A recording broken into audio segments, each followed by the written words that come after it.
But I specialized in regulation as a regulation specialist. And most of the things that I wanted to see, that I wanted to hear, that I wanted to know, the skills that I wanted to build are there in the program.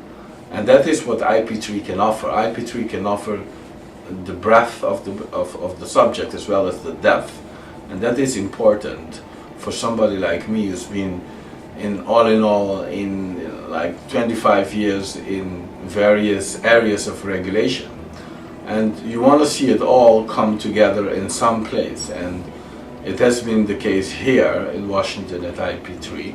You know, I've done courses before that are in developed countries where issues of developed countries have been dealt with, but most of the people attending IP3 come from developing countries. And you know, if you really want to learn something, you ought to learn what the problems are, what the issues are, and that is something that is especially unique here, and that I've been able to absorb.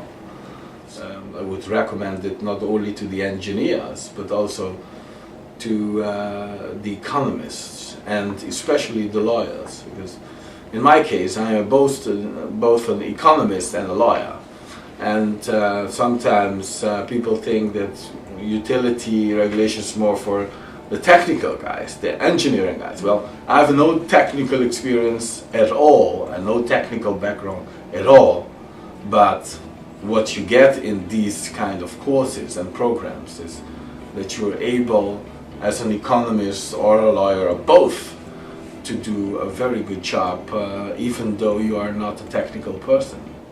Certification is important, is always important for everybody who wants to be a true professional. If you want to be an accountant, you need to be a CPA. If you want to be a fraud examiner, you need to be a CFE. So if you want to be a regulatory expert, you need to be a certified regulation specialist. So it is a qualification that gives you an edge above all the others that are also in the field, but do not have the skills necessary to do the job. But one of the important things is, for me personally, is that because of the experience requirement, you can't just come in and do the exam. You must have some experience. And because of the experience requirement, it is actually a fulfillment of the whole learning process that I've been through. So I've done a little bit of financial services regulation, I've done a little bit of utility regulation, telecommunication and electricity, and when you put all that together, it's something in terms of an experience. But I wanted to have the paper to back it up, and the certification really gives you the paper and the skills to back it all up, and that is certainly wonderful for everybody.